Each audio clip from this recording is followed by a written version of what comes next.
උඹ දැන් ඔය ඉත්ත දාන්නද ඔය හදන්නේ? නෑ නෑ රජතුමනි පිස්සුද? මම මේ ඉත්ත වලගායෙන් පොඩ කයින් කරලා දෙන්න හදන්නේ. වහන්සේට එම් පර දෙන්න දීලා පුළුවන් ඈ.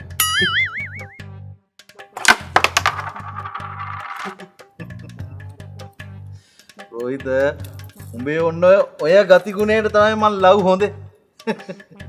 ඒකනේ බං මම උඹ උල තියන්න නියම කළා තාපහුව වැඩේ කැන්සල් කරේ. ඈ වැරද්ද කරා වුණත් බං උඹ වගේ එකෙක් නැති කරගන්න එක මට පාඩුයිනේ බං. මේ මම ඔය ගොඩක් රේස් වෙච්ච වෙලාවට කරන කියන දේවල් ගණන් ගන්න එපා හොඳේ. ඈ අකට ලෝකෙට පේන්න මාත් මොනවා හරි හින්දු තීරණ ගන්න එපයි බං. ඈ නැත්තම් මගේ මේ ප්‍රාන්ත පාලකකමේ වැඩක් නැහැනේ. ඒ කතාව නම් සාධික ඇත්ත රජතුමනි. ඔබ වහන්සේට කියන්න ඔබ වහන්සේ ගන්න සමහර තීරණ වලට පොලින්ත ප්‍රාන්ත වැසියෝ කොර වෙලා ඉන්නේ හොඳේ. නෑ නෑ නෙවෙයි මවිත වෙලා ඉන්නේ. ඈ ඔබ වහන්සේට කියන්න උන් සෙඩ් එකක් ගානේ. නෑ නෑ හන්දියක් ගානේ. උදේ හවා කිරිබත්තු යන. ජයഘോഷා නගන. පුදුම උද්දාමකින් ජීවත් වෙන්නේ. ඔබ වහන්සේට කියන්න උන් තැන තැන කතා වෙනවා පොලින්ත ප්‍රාන්තයට පත්තුනයින් පත්තුනදලු මෙහෙම පාලකෙක්.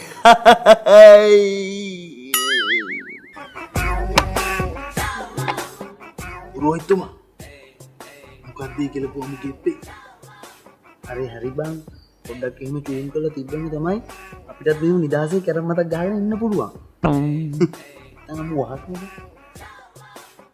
මොනවද බොල දෙන්න කුටු කුටු ගන්නනේ?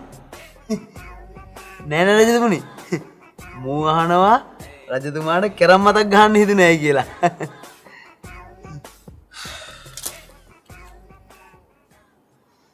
මම උඹලට කිව්වේ නැති වුණාට මේ දවස් ටිකේ මගේ ඔළුව පුල් අන්දොස් වෙලා තියෙන්නේ බං. හරියාකාර නිින්දක්වත් නෑ බං. යන්තම් නිින්ද යාගෙන එනකොට කවුදෝ ඩයල් එකක් මූණට එබිලා මහා භයානක දේවල් ටිකක් කියනවානේ බං බබ් ගගා. මොනවද කියන්නේ? ඉදිරියේදී තවත් සහන දෙන්න බලාපොරොත්තු වෙනවලු. අපි තමයිලු හොඳටම කරේ. මේ මදිවට මොකද්ද බම් මෙන්න මේ පපුටාස් හිට් ද ප්ලේන් ද මොකද්ද කුණ්ඩ බාලයක් කියනවා බං ඉංග්‍රීසිද සිංහලද මන්ද ඒක නම් තේරෙන්නේ නැහැ.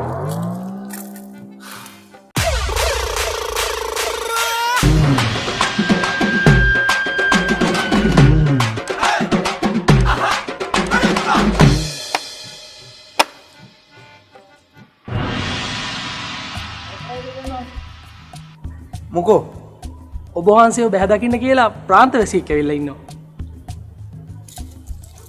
උඹට පේන්නේ නැද්ද රජතුමා මෙතන ලොකු වැඩක් කියලා? පේනවා.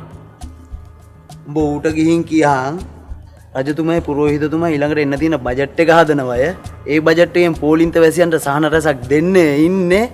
ඕකට බාධා කරන්න ගියොත් ඒ සහන අඩු වෙන්න පුළුවන් ය. ඒ නිසා ෂේප් එකේ ඉදර ඵලයන් කියලා. තේරුණායි? එහෙමයි පුරෝහිතතුමා. නෑ. දැන් මොකද්ද මූට ගිහින් කියන්නේ? පුරෝහිතතුමා රජතුමාගේ ගැජට් එක හදනවා ඒ නිසා ගැජට් එක නෙවෙයි යකෝ බජට් එක. ඌඹට ලාවටවත් කිව්වේ නැද්ද මොකටද මේ මාව බැහැ දකින්න ආවේ කියලා? අර මොකද්ද උද්ඝෝෂණයක්ද මොකද්ද කරනවා කියලා කිව්ව තියනවා. හරි ඉතින් උන්ට ඒක කරගන්න පුළුවන් නේ අපි ඒකට වෙනම තැනක් හදලා දීලානේ තියෙන්නේ උන්ට ඒකට. උන්ට ඒක එතන නිදහසේ කරගන්න කියලා. හරිද?